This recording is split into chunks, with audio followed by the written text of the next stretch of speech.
São Francisco de Itabapoana. A Alice Souza conta mais pra gente. Alice, boa noite para você. Boa noite para você, Capiche, para todo mundo que acompanha o RJ2 de hoje. A Prefeitura de São Francisco de Itabapoana liberou a reabertura do comércio com restrições. A medida vale até o dia 5 de maio e pode ser prorrogada. Fica obrigatório medidas de prevenção, como, por exemplo, distanciamento, utilização de máscaras, álcool em gel, tanto para os funcionários quanto para os clientes. Qualquer tipo de atividade que possa gerar aglomeração, como eventos, atividades em praias e praças, continuam proibidas. A Prefeitura de São Francisco recomendou que os cultos religiosos continuem acontecendo sem a presença do público, diferente da Prefeitura de Itaperuna, que liberou os cultos religiosos e até feira livre mediante restrições. Os templos só podem permitir a entrada de 20 a cada 100 fiéis, respeitando o distanciamento e selecionando uma pessoa para ficar controlando a entrada. O uso de máscaras fica obrigatório, assim como também para o comércio, que está liberado de funcionar das 10 da manhã até as 19 horas, isso de segunda a sexta, e aos sábados de 9 da manhã até as 13 horas. A Prefeitura de Itaperuna informou que decidiu reabrir o comércio porque a curva da doença está se apresentando de forma linear nas últimas semanas e que a cidade está com 70% da capacidade de atendimento na saúde disponível, já que o centro de referência de Covid está em fase final de instalação. Vale lembrar que Itaperuna é a segunda cidade do Noroeste Fluminense com a maior quantidade de casos confirmados. Eu volto com você, Capiche. Obrigado, Alice, pelas suas informações. Bom trabalho para você no norte do estado. E agora a gente fala sobre a questão do fim da quarentena para o comércio de muitas cidades da nossa área de cobertura, que a gente vem falando sobre o decreto que vai ser prorrogado, não vai ser. Agora a gente fala sobre Nova Friburgo. O decreto, a prefeitura está estudando a prorrogação desse decreto. A gente preparou uma reportagem para vocês, veja só. Essa tem sido a regra em todo o país. Em tempos de isolamento social, comércio funcionando só para serviços essenciais. Já as lojas que não se enquadram nessa categoria, por enquanto, portas fechadas. Através de um decreto, a obrigatoriedade do uso de máscaras de proteção começou a valer aqui em Nova Friburgo desde a última segunda-feira.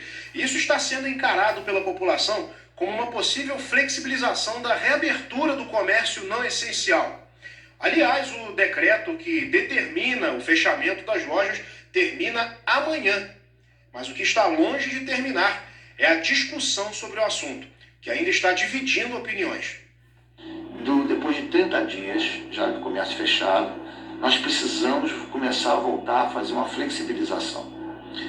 Entendemos que um momento é muito difícil, tem a questão dessa pandemia que vem trazendo grande preocupação a todos nós, povo brasileiro, friburguense e mundial.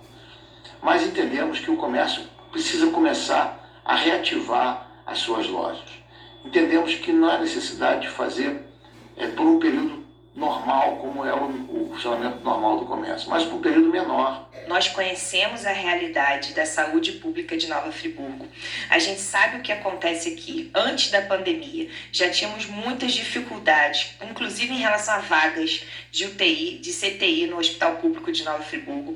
A gente espera muito, assim, fortemente, que essa fala não seja confirmada. No fim da tarde, o prefeito Renato Bravo publicou um vídeo nas redes sociais dizendo que vai prorrogar o decreto até o dia 3 de maio. O decreto que vence no dia 30 de abril, nós vamos prorrogá-lo até o dia 3 de maio. E a partir do dia 4 nós teremos um novo decreto que vai regulamentar todas as ações envolvidas no novo decreto. Bom, e para tentar garantir o funcionamento, aliás, a restrição e a obediência aos decretos municipais, a Prefeitura de Maricá vai começar a implementar barreiras sanitárias a partir de amanhã, isso por conta do feriado que está chegando. Quem traz as informações direto de Maricá é a repórter Giovana Pires. Giovana, boa noite para você. Até quando funcionam essas barreiras?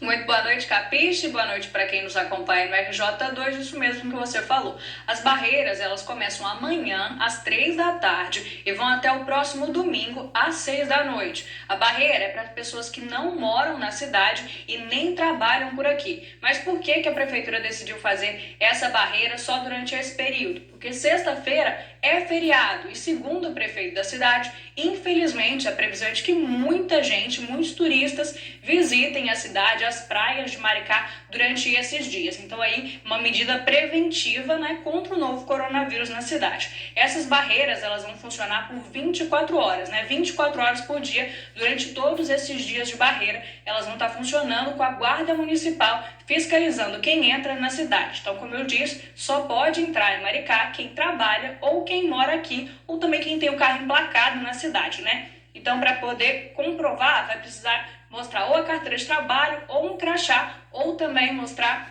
um comprovante de residência, capiche? Obrigado, Giovana, pelas suas informações. É importante a obediência às restrições aí do decreto de Maricá. E dia 6 de maio, gente, na próxima semana, é o prazo final para o eleitor regularizar e poder votar nas eleições municipais deste ano. Mas muita gente vai perguntar, né? Como se regularizar em meio a toda essa pandemia? É o que eu vou falar agora para você. O TSE firmou uma parceria com uma rede social para fazer o atendimento online.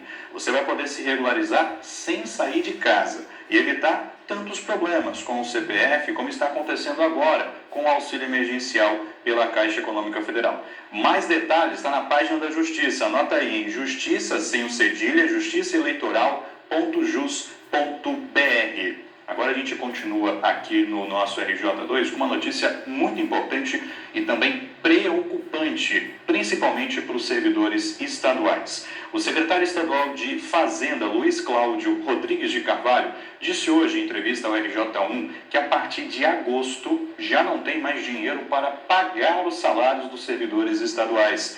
Deixa então eu conversar com a Roberta Camargo, que tem mais informações sobre esse assunto. Roberta, isso tudo se deve por conta da arrecadação que caiu bastante, né? Boa noite para você. Boa noite, Capiche. Boa noite a todos que nos assistem. Exatamente a arrecadação de ICMS, principalmente os impostos aí voltados para estabelecimentos do setor de turismo, como, por exemplo, bares, restaurantes, pousadas e hotéis, e também dos royalties do petróleo. Nessa entrevista, hoje, o secretário deixou claro que esse auxílio financeiro do governo federal tem que chegar agora no mês de maio, para que em agosto os salários sejam pagos. Ele disse que conseguem fazer uma manobra na tesouraria para conseguir pagar os salários de julho, mas agosto realmente a situação vai ficar crítica. A queda é de 30% no orçamento estadual, quase 15,7 bilhões de reais. E também o secretário deixou claro que se forem pagos 10 bilhões, já dá para fazer algo, já dá para administrar esse dinheiro.